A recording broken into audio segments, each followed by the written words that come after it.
All right, so in this video, I want to give you a few simple and quick tips on how you can eat pizza and still stay lean. And even for some of you to keep that six-pack, the definition that you have in your stomach. Because I know one of the biggest things is why people struggle with eating healthy is that they feel that they can't have any of the, quote-unquote, bad stuff. And the fact is, you still can, but you just have to have a little bit of planning and sacrifice during the day to optimize your body's ability to take those excess carbohydrates or those excess calories and put it to actual good use. So, I love pizza. I will never stop eating pizza, but I still want to have a lean, strong, and fit-looking body. So what do I do? Just last night, I had pizza. So I'm just going to take you through my thought process as somebody that lives more of a healthier lifestyle and that that cares about having that leaner body, cares about my performance, my mental performance, the physical performance. And so this is how I go about it, is if I know I'm going to have pizza that night, I plan my day accordingly. Now this is the optimum way to do it. Do I always do it exactly like this? No. But number one is I know that my thought process is, okay, I know that pizza is typically very, very higher in a carbohydrate consumption that I'm usually consuming during the day. So during that pizza consumption, I'm probably going to take on anywhere from 80 to 120 grams just in that one meal.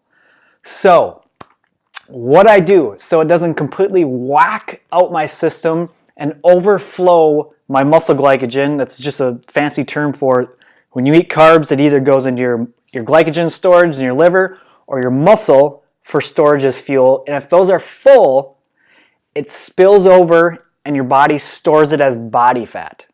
All right, so now how can we ensure that most of those carbs at night are going to go into either liver glycogen or muscle glycogen?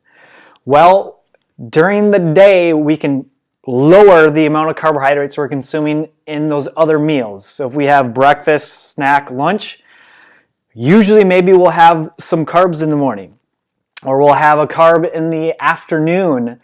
But if we know we're going to cheat and have a lot more carbs at night,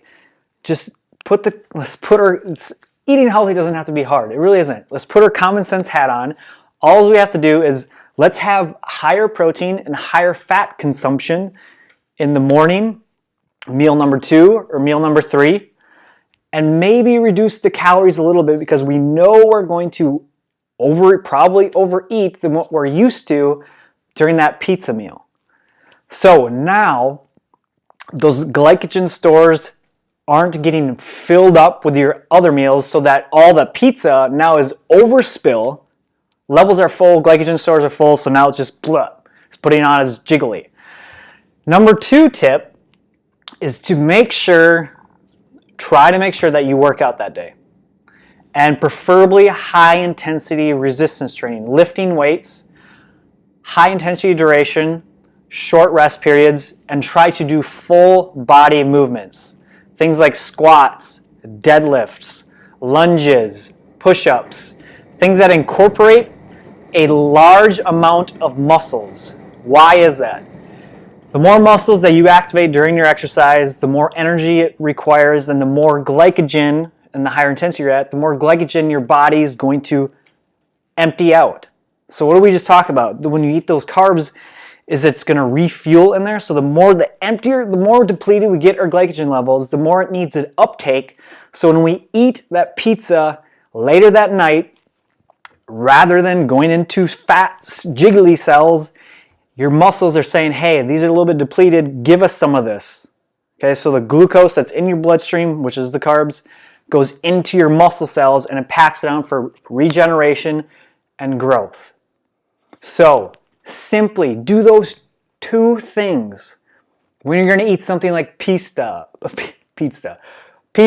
pasta, tons of mashed potatoes. You have Easter, you have a holiday coming up, you have a birthday surprise, you're going to have some cake, ice cream, whatever it is. All you have to do is to plan your day accordingly. Lower your carbohydrate consumption in those other meals before your cheat meal.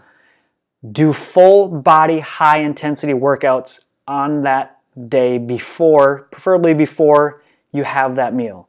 Simply do those two things and you'll be blown away with how you can live a lifestyle of balance and abundance. You can, quote unquote, have your cake and have the body too.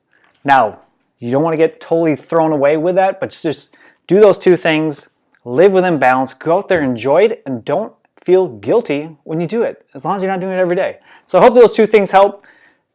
Post a comment below if you have further questions on that. Go out there, have that pizza, and live healthy.